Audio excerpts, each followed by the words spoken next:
Yo, yo, yo, yo, yo. What is going on, everybody? Real Fans FC podcast. We are live right now with you guys. I got my boy Julian over here. No Adam today. Inter Miami supporter. He's probably in the basement struggling, scared right now to death. I don't blame him if I was Inter Miami looking at that second round game, but it is what it is. Julian, you hype? It's been a couple days. How we doing? Doing good, doing good. I'm excited for this MLS playoffs. I think it's going to be a really interesting one. I think you got a couple teams that are really going to be fighting for the title. And yeah, man, I think it's going to be a really good one on both sides of the bracket. But yeah, Will, let's point it over to you first. Yeah. Which side of the league do you want, the East or the West? I'm good with either, man. I say we start off with the East, get it going with our boys. So, all right, we're going to do it the East. So whatever, I butchered that, but so just so everybody knows, we're recording this on Monday, so the wild card game has not happened yet. So if you're seeing this, we're going to kind of pick the wild card game, and then based on that, we're going to make our predictions. But I think me and Will both have a good idea that maybe the wild card game is not going to matter too much in the way that we predict going forward, because I think we both think the number one seeds are going to advance regardless of who's there. But yeah, anyways, let's get into it. So with all that being said, let's start off with the wild card here. We got Montreal versus Atlanta. Well, I'll bounce it over to you first. Who do you got in this game? Montreal is hosting. Yeah, straight up Montreal, man. They're just going to be too much. They've been too much all season for Atlanta. They haven't been the greatest. Either one of these teams, obviously, both of them being in the wild card. But I think Montreal – I think, Julian, we kind of even talked about them a little bit a couple weeks ago about Atlanta. Dog, this team just, like, sometimes when I watch them, I'm like, holy shit, this team could compete with any team in Liga MX, with some Brazilian teams. They're not a bad team. Dog, sometimes I watch them, I'm like a Sunday team. I mean, I literally see a bunch of Sunday players out there. Brooks Lennon. Yeah. Brooks Lennon. I mean, dude, this is the guy. Yeah, I don't know. I think Montreal's got enough. Guzan. Like you said, I don't think it'll – Bro, I mean, get that egghead look out of here, man. Come on, man. Yeah, I think Atlanta's in a rebuild mode. I think they're kind of lucky to be here right now. They made a ton of money selling Thiago Almada, Giorgio Giamakis, Caleb Wiley. They made a ton of money, so I think they're just kind of happy to be in this position. Like you said, I'm going with Montreal here. Montreal is running on a super hot streak right now. They've won 4 out of the last 5. Caden Clark was a massive pickup for them. He's been playing really well. Bryce Duxun, Joseph Martinez is starting to finally step up for them. I like Montreal here, man. They've been a team I've kind of loosely watched throughout this past year. They've had up and down moments, but they're rolling into the playoffs pretty hot. Snuck right in. They got themselves, were able to determine their own destiny, and yeah. Now, with that being said, we're going to move them over. So we say Montreal now plays Inter Miami. Joseph Martinez coming back to Miami, which, you know, when they played earlier to this year, I believe they lost. It was like very, very beginning of the year. Joseph Martinez had a standing ovation when he came in, which I thought that was like pretty cool that the fan base did that. So, But with that all being said, Inter Miami is absolutely rolling. That was before all that happened. And now Inter Miami has produced the greatest regular season in MLS history, 74 points. Dude, this is the easy Inter Miami sweeps, because we now have the best of 3. Inter Miami wins at home and away. To me, it's not even going to be close. It might be a blowout, because I always like to say Montreal's like Inter Miami too. They got Bryce Duke. They had Ariel Oster for a chance to. And now they got Joseph Martinez. But yeah, man, who do you got here? Inter Miami or Montreal? Yeah, no, I got to agree with you, Julian. I think Inter Miami's going to win it. I think you guys look good. Listen, this is, like we said, this is the U.S. playoff style. You don't see this anywhere else in the world. Best of 3 game series. I think that's pretty kick-ass, dog. I like that, man. Really? We bring a little bit of I'm NBA. You know what? My thing is, like, it's that U.S. playoff vibe. You know what I mean? It's that MLB, that NBA series, like, bring it in. I think it makes it look interesting. It's obviously totally different. Nobody in the world does this. But, no, I agree with you. I think Inter Miami's rolling. I think Messi's up for the challenge. They did beat you guys at home earlier this season. Yeah. 4-3. I think it's a different team now, though. I think they're rolling. But yeah, anyways, let's move on to the next game. We're gonna go to Will's hometown team, Orlando City versus Charlotte FC. So I'll start it off here first. Dude, Charlotte's coming into this pretty hot. Charlotte has been rolling. They've been playing super well. I did not expect them coming into this season to play as well as they have been, especially towards the Yeah. end. Right now, they have one draw and 4 wins out of the last 5 games. So they've really like ended off the season on a high note. You got Karol Swiderski over there starting to play really well. You have the African I'm gonna butcher his name. Let me make sure I'm saying it right. Yeah. Agyemeng. That dude just had a pretty good season this year. I've watched him play, and I like the Vargas guy. Vargas, he has some speed on the wing. But with all that being said, Orlando's attacking talent is so much better with Facundo Torres on the side. Dude, like Orlando, I think just are going to be able to outscore Charlotte at the end of the day. And I don't know if Charlotte can be able to withstand the amount of goals that Orlando's about to put in. So, but I'll point it over to you. Who do you got? I think I have an idea who you're picking, but Ooh, man, you already know. I'm going for the big O-Town, baby. We're about to do it. We're about to roll. Listen, this is a tough game. Like you said, Julian, dude, Charlotte's coming in hot. If I'm not wrong, looking at it they've got a 5-game unbeaten streak. And out of those 5 last games, they've had 4 wins, 1 draw. Like you said, the biggest thing that worries me with this Charlotte team, we're very critical on Tim Ream. We're obviously critical on this Charlotte defense. But looking at stats, this whole season, dude, out of the East, and even less than you guys, Julian, Charlotte only conceded 37 goals all season long. That is the lowest amount in all of the Eastern Conference. Listen, Charlotte's not known for playing this spazzy, crazy attack ball. With that also being said, it's kind of like a double-edged sword. Their attack has only scored 46 goals this season, which is some of the lowest. DC United, who didn't even make the playoffs, have more goals than them in the season. So, yeah, I agree with you. Vargas, there's other guys that are dangerous. But my biggest thing is for Orlando, we got to lock in the midfield. Willie Cartagena is probably going to be, in my opinion, probably the biggest player on that field.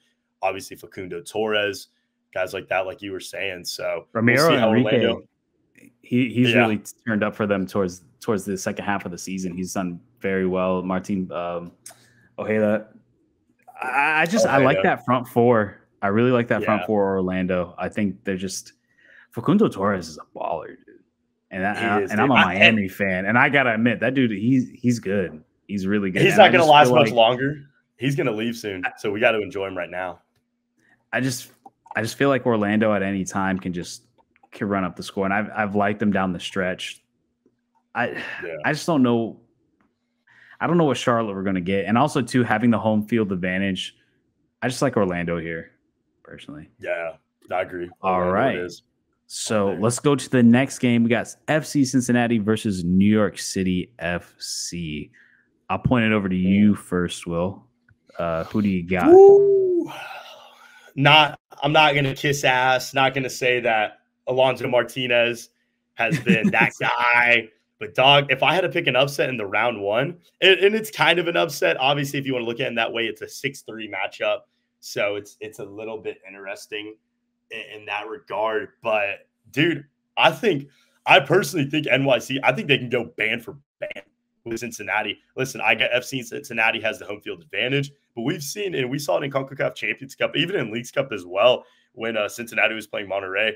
They're a beatable team at home. Listen, everybody talks about their fortress and it's the orange hell or whatever they want to call it up in Cincinnati.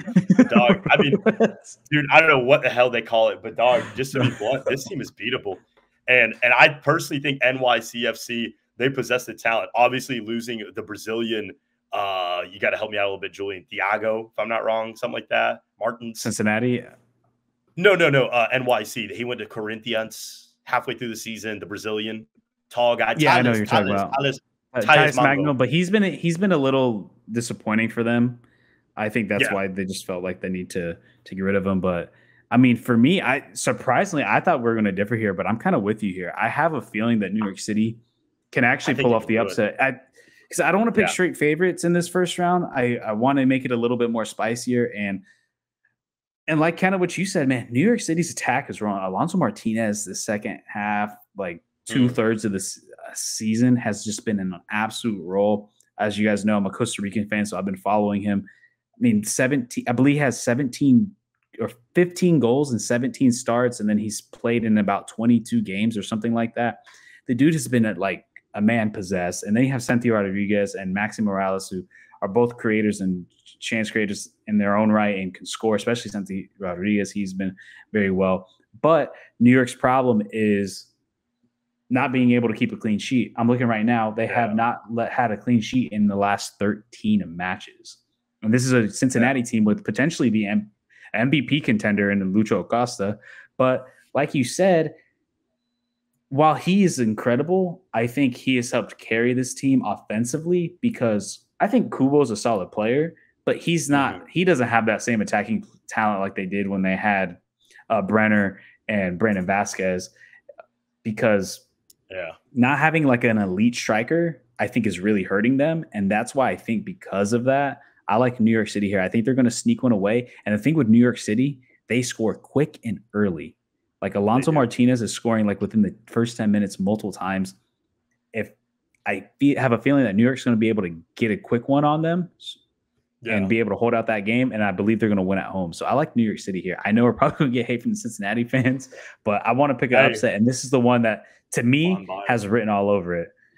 All right, let's move to the next one. We got Columbus Crew versus the New York Red Bulls. What do you think on this one, Will? Yeah, no, man, don't want to be biased. Like you said, Julian, obviously New York Red Bulls rolling in with our Panamanian Omar Trucho Valencia. Good luck to him. Shout out to the boy. He's a young kid, 21 years old. But Corey Burke, Emils Forsberg, obviously Carlos Cornell, the Paraguayan in the net. New York Red Bulls, listen, I'm going to be real with you, Julian. I kind of thought about it for a little bit. I kind of thought, could this be an upset? Could this potentially Lewis Morgan hat trick? Lewis Morgan. I mean, bro, could Corey Burke literally pull something off the bench? I don't know. Emils Forsberg going crazy. Listen, I think it's going to be tough. Obviously, Columbus Crew, obviously Diego Rossi, Cucho Hernandez, the names go on and on. Obviously, Nancy Wolf. Yeah, Wilfred Nancy, probably, I will say it, stick to it, probably the best coach in the league right now. I mean, Tata Martino, it's not even close. Nothing on him. I mean, dude, Wilfred Nancy easily. As a Miami fan, I'm not a Tata guy, and to me, I would Wilfred Nancy all day. I think is easy. And as an Orlando City fan, this guy, I would die to have him. I really would. He is so good. He's a tactician. He's a mastermind. He knows what he's doing. He knows how to play players in the right position. I mean, listen, dude, we saw it with Cucho Hernandez. I mean, Cucho obviously is a center 9. He's a striker, but he's almost played him in that wing type of play, and he's really utilized the best out of him. I mean, personally, he's up for the MVP role. Diego Rossi had an incredible Champions Cup. It's going to be tough for Red Bulls. I think Red Bulls got unfortunate, dude. They were, if I'm not wrong, a couple of games, they kind of ended the season kind of bad. They were looking in that 4-5 role, potentially could have been matched up with Orlando City or Charlotte, ended up kind of falling back. And, dog, they're going to be catching a pretty hot Columbus team who's been rolling past couple of seasons. Obviously, they've got a couple belts under their name, a Leagues Cup trophy, an MLS Cup championship last year, runners-up in the CONCACAF Champions Cup. So I hate to say it, Red Bulls are a good team. They're well-rounded. They're not the worst. But I think they're just going to get smacked down. I think it's going to be a 3-game series. I think they could sneak one at home. But I think Columbus is going to get back home in that third game, and they're going to put the belt to the boys. So yeah, and also too, like the final game of the season, they played each other, and Columbus won 3-2. And like you said, Red Bulls have lost 3, only won 1, and drew against Atlanta, which is not a good draw for them. But like you said, Columbus is just too good. They're such a talented team, and to me, Columbus is a MLS Cup contender. I can see the argument to be made that Red Bulls can probably sneak one at home. But to me, just Columbus is just too good. I think Columbus is going to be in the Eastern Conference Finals. If they're not in there in the hunt and like in that Final Four, I think it's a disappointment in my opinion. So I'm going Columbus here all day. All right, man. Let's move over to the West. All right, we'll start off with the wild card game here. We got Vancouver versus Portland. I'll point it over to you first. Let me know what you think of this matchup. Real quick, Kamal Miller simp right here. You guys know that. Everybody watching the pod since I've hopped on. Portland's gonna win this, dude. Easy. 1-game series. Boom. Keep it going. I agree. Vancouver has had a horrific end to the season. I'm kind of surprised they're even still in the MLS Cup race. They've lost 4 out of the last 5 and then drew 1. Portland, not much better. They haven't won in the last 5 games either, but they've had 4 straight draws. But the Portland has that one guy that is a difference maker, and that is Evander, MVP nominee. He is second in the league in goal contributions, I believe, like 32. I think him alone could be able to help push Portland over the edge and beat Vancouver. And also, because of scheduling conflict with BC plays, the game actually has to be played in Portland now. So Vancouver has lost their home field advantage, which if they didn't end the season on the way that they did, they would be playing at home like they normally would have, but they decided to lose 4 straight and get knocked out. So with that being said, I got Portland here. I think they're going to advance and you're going to get LAFC versus Portland. But yeah, man, I think we both got Portland. So let's move over to let's move over to LAFC versus Portland. With all that being said, it could be Vancouver. So I'm going to take a little bit in consideration. But no matter what, LAFC is getting the sweep. LAFC, next to Miami, has been the best team, top 3 team in the league. They've been playing out of their mind. Denny Bawanga, 20 goals and 9 assists. Has been absolutely out of his mind. Bogusz has had a great season as well. Yeah, Charles Oliveira coming off the bench on the right wing as well. He brought in Olivier Giroud, who has not really looked too great this since he's came over to LA, but you're hoping that at the end of the day, this is still a world-class player, one of the best strikers of his generation. And all it takes is that one, and he can get it going. And the good thing is it doesn't matter because he sets all the talent around him. Hugo Lloris in net. I don't think there's nothing Portland can do. LA is just, they're too fast. They're too good. They have too much technical capability. And they're just they're lethal in front of net. They're just lethal. And playing away at LA, that's a tough ask, man. Yeah, no, I agree. I think LAFC, I'm with you, Julian. I think it's just a lot. They've shown they're literally the Columbus Crew of the West. I mean, this is a team that you don't want to go play. Dude, their fans get up for games. I mean, it's the city of stars, Los Angeles, dog, like you said. I mean, Tillman, obviously Denny Bawanga, Aaron Long. I mean, everybody hates him for the U.S., but for LAFC, dude, I got to give him the credit, man. He's played well. Obviously it's a little bit lower, but dude, he's been good for them. And obviously, yeah, as well, like you were saying, Christian, the Uruguayan, Oliveira, he's been really well. He's had a good season with them. So I think this is the team, and it shows even at that last game that they were able to seal the deal, get that top seed. This is a team that really possesses a lot of obviously good individual talents like Olivier Giroud, Denny Bawanga, guys like that. But at the end of the day, they can really come together, and they can really possess a lot. I was just looking at stats right now just to share in the midfield with this team. We got it right here. Mateusz Bogusz, 44 starts, 23-year-old, the Polish guy, 19 goals and 9 assists for a midfielder. That's pretty freaking incredible. That guy, he balled out all season long. Saw some highlights, saw some reels on him. So I think they're going to keep it going. I think they're going to keep it rolling with Bogusz and Denny and all these guys. So it's going to be interesting to see what type of challenge Portland is. But yeah, give me LAFC. And the thing too is the role players. Like having a guy like Bogusz drop 15 goals this season is pretty crazy. I would have never predicted. Yeah. Especially, I was thinking Charles Oliveira, which I still rate him highly. I thought he was going to be like kind of the mainstay over there. But yeah. So let's move on to the next game. We got Seattle Sounders versus the Houston Dynamo.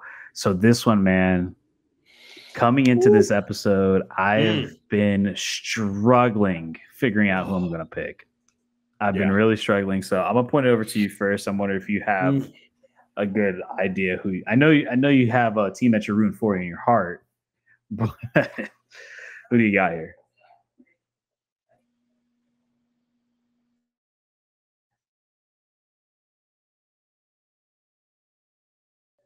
Oh, we can't hear you. Well, guys, got me now. Now you're back. Yeah, good. Perfect. Yeah, dude, I think you said that. I heard that last part, Julian. Dude, Coco Carrasquilla, that's the guy, man. Listen, ready for him. I know he's ready for this game. He's going to get up for it. Listen, dude, I think this 3-game series does help Houston out. If it was a one-off game, to be quite blunt with you, Julian, I think Seattle's just going to win that off. Listen, both of these teams are kind of similar in a way. They're top heavy at times, and then at times they can be extremely leaky in the back. Obviously, Christian Roldan, the Roldan brothers, his other brother, Alex, Jordan Morris. You've got even, what's his name? I know USA fans can't stand that name, Jordan Oh, Morris. no. They hate he plays probably well for Seattle. I mean, at the end of the day, he puts up points. The thing with Jordan Morris is he's a streaky striker. Like there's moments where he'll like go on a run and then he'll just be like ghost for a while, but then he'll go back on another run. And it's just trying to catch that right rhythm with him. Yeah. Dude, Alex Rusnak is one of the best midfielders in the league. Dude is amazing. He's been playing super well. I think got 10 goals on the season, something like that. It's just this one has been tough for me, man. But did you say who you had? Who do you have? Give me Houston, man. Give me the dynamo, baby. Let's keep it going. Coco's not afraid. He's not afraid of a little bit of a challenge. I like this game though. Like I said, I see them very similar. It's going to be a 3-game series. I think Houston can win it on the road. I don't think they're going to be able to crack them first in that first game, but I think that third game they're going to be able to have the momentum after winning the second game. Obviously, with Arthur, Coco Carrasquilla, Hector Herrera, who's been pretty quite well for this Houston Dynamo team. The biggest thing is for these guys, they've got to find the goals, though. They have to find the goals, and I've got to say, I love Clark. He's your non-stereotypical goalkeeper. He's got the tats all over him. Man's tatted up. Looks like he'd rather be a basketball player than a soccer player. But dog, he worries me a little bit with Houston because he is leaky, man. That man is leaky. But nah, dude, I think Houston has enough. It's gonna be tight though. It's gonna be a fun series. I know that for sure. Yeah, man. The problem is too is you have two really good midfielders, and also too with Houston the midseason pickup in Ezekiel Ponce, he's had a couple really good games with them, and he's starting to kind of connect well with Coco Carrasquilla and Hector Herrera and all those guys. But I think I'm going to go with you here, man. I'm going to go Houston. It goes to 3. I think it goes to 3, but Houston ends up winning.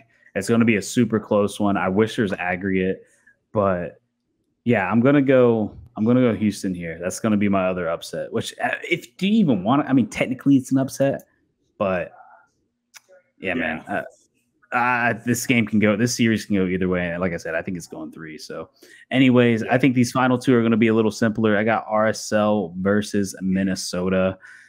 RSL has been a sneaky good team. They've been playing so well. Chicho Arango has just been a monster this season. He is also in the MVP race. He was especially in the beginning of the season, but even so, he still played amazing throughout the rest of it. Obviously, Diego Luna, who's been probably the best next to like Diego Gomez, is the best under 22 player in the league. Dude has been probably going to get a big transfer soon. They're super talented squad, and they play well as a unit. Like you said, you don't have the super big stars outside of Chicho Arango, but like they just play well as a unit. They play really good. Minnesota has their moments, and I just feel like I can't trust Minnesota to consistently be able to do what needs to be done. So I like RSL here. I think they're just going to be able to score more, honestly. Yeah, no, I agree. I think RSL, good team, agree with everything you said. Give me Minnesota United, though, baby. Come on, man. This is the NCAA March Madness of the MLS. Dog, obviously got another good Panamanian representing us. Carlos Galici Harvey will be representing in the midfield. Plays more of a center back role for Minnesota, so we'll see how he does there. But, dude, I got to just say, this team, Mitchell Boxall, obviously in the back as well. Dude, Dane St. Clair, they're in. My thing with RSL. But I will say, too, Minnesota, Yeboah has been a really good surprise this season. Yeah, no, I agree with that. My bad. I know I cut out again, but yeah, dude, give me Minnesota. Listen, I think RSL and the borderline with it, for my opinion, is RSL's new to this. They really haven't been here since the Kyle Beckerman days. I mean, these boys ain't been here in a fat ass minute. Like, dog, I just Nah, feel they like were they're in gonna there kind of. recently. I mean, okay, listen, I know I'm not the biggest MLS guy, but dog, I just don't see it happening. Listen, Minnesota United, they know how to roll. They know how to trade punches. And I feel like this is going to be one of those types of games, dude, not to give an analogy again, but I feel like this is going to be kind of like a Floyd Mayweather, like Manny Pacquiao style, dude. They're going to be trading some blows. They're going to be looking. They're going to be searching for each other. But I think they're going to hold off. And I think Minnesota's just going to have enough. Be careful. If I was RSL, watch out that first game. They did play each other in the season. If I'm not incorrect, Minnesota went and beat RSL on the road in RSL. But I think RSL did the one up and beat them in Minnesota they as just well. drew 3 games ago. They just drew no. Okay, they drew. Okay. So they tied, not Minnesota winning. 2 games ago. Yeah. Okay. And also, both teams coming in super hot. I mean, RSL hasn't lost in 6 matches. Minnesota United hasn't lost in 5. And Minnesota is unbeaten in the last 5 away matches. So both teams coming in super hot. But I'm a big Chicho Arango fan. I love that guy. He's got the greasiest hair in the league. He does, dude. Bro's got that thing slick back, man. Bro got that thing slick. It does go 3, though. I think it goes 3. Minnesota's going to take one at home for sure. Because Minnesota, they got young talent, man. They really do. They do. Hey, Tanny Oyasu showed me. Watch out. The thing too is RSL's been more consistent to me, obviously being in the 3rd place team. But anyways, let's go to the last game, and that is the team that absolutely choked the number 1 overall seed in the Western Conference, and that is LA Galaxy. They lost their 1st place positioning in the decision day. So now they got to play Colorado, which Colorado, the first half of the season, I'm like, oh shit, Colorado finally turned it around. Stan Kroenke finally let them spend a little bit. They're finally kind of moving. You bring in Zach Evans, Jordan Mihailovic. They did have Bombito the first half of the season. Now he's gone, so that's a big blow for them. So I'm sure that's part of the reason of why they've started to fall down in the rankings. But Colorado was a team that was consistently playing well. They made it 3rd place in the Leagues Cup. But towards the end of the season, man, they've just started to slowly dip and dip and dip and dip. And now you're playing a LA Galaxy team that I rate extremely highly. I think Gabriel Peck might be one of the best attacking players talent-wise in the league.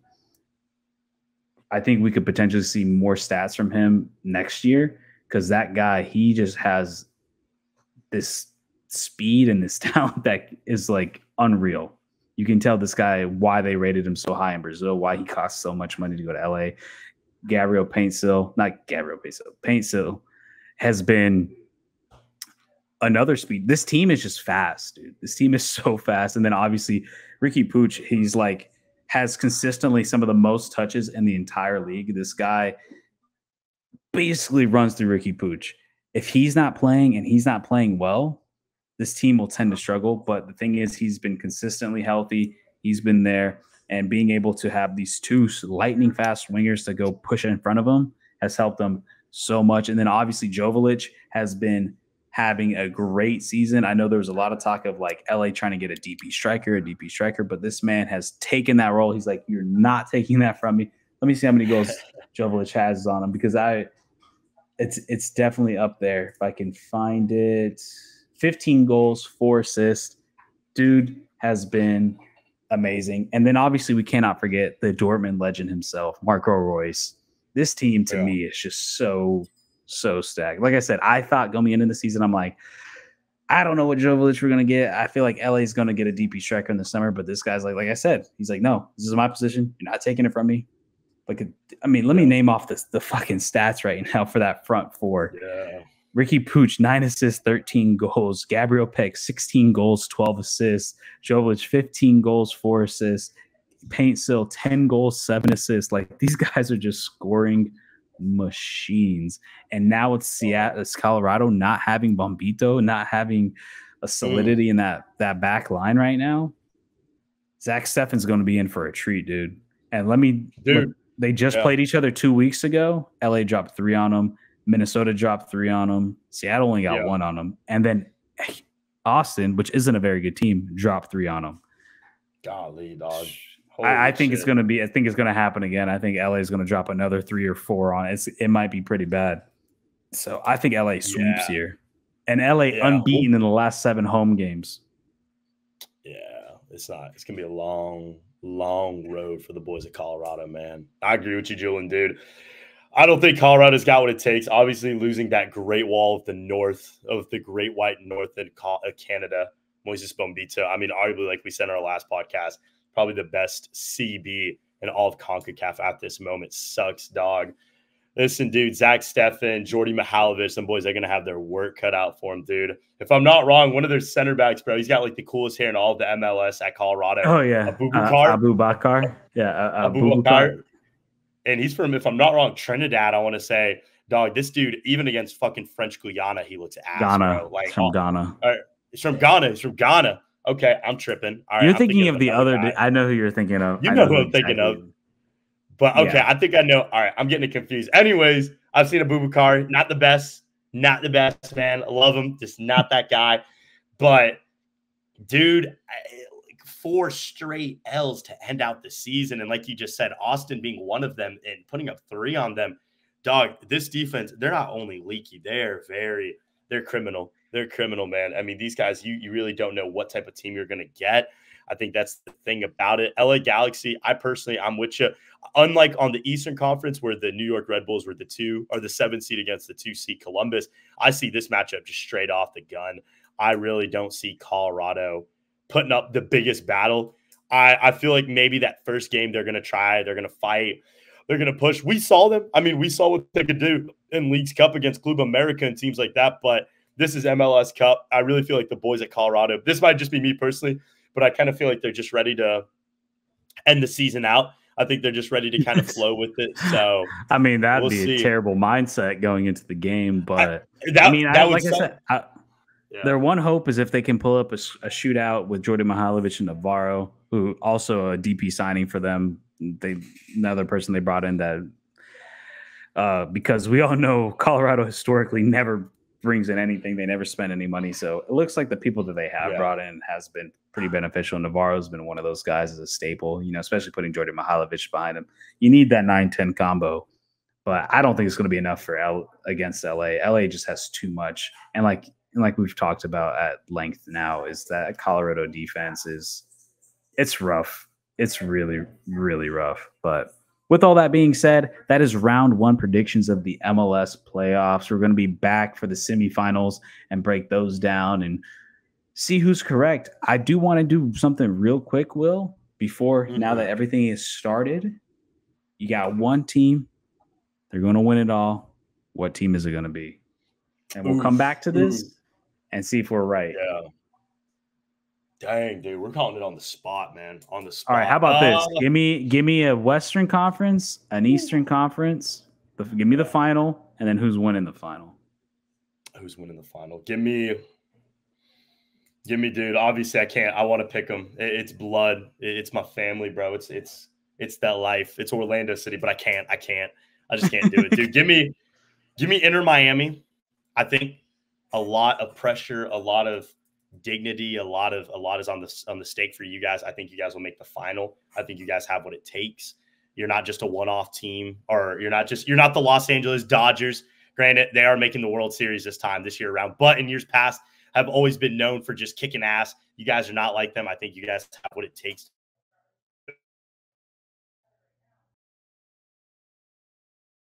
We lost you, Will, again. Dude.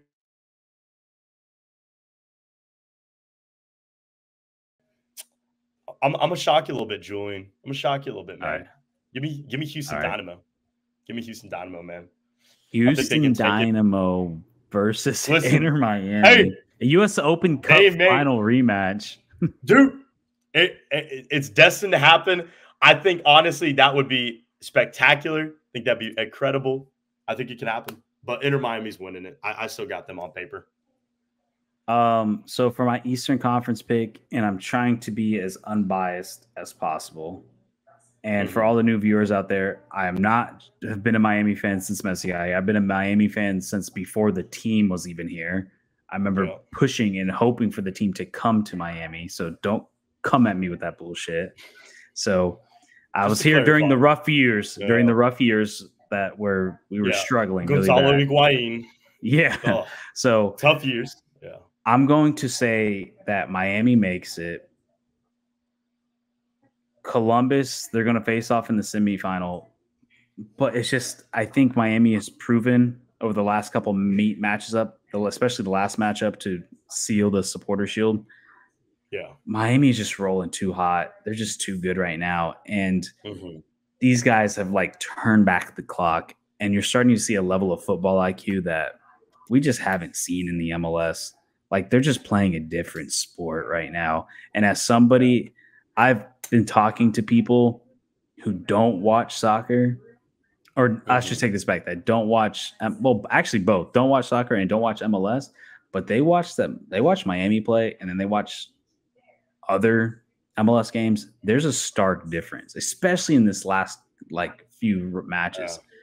And I will say though, that Columbus Inter Miami game a couple weeks ago was one of the best MLS games I've ever watched, quality wise, like in terms of talent and like quality. Like, that game was amazing, and I'm hoping we get another one of those.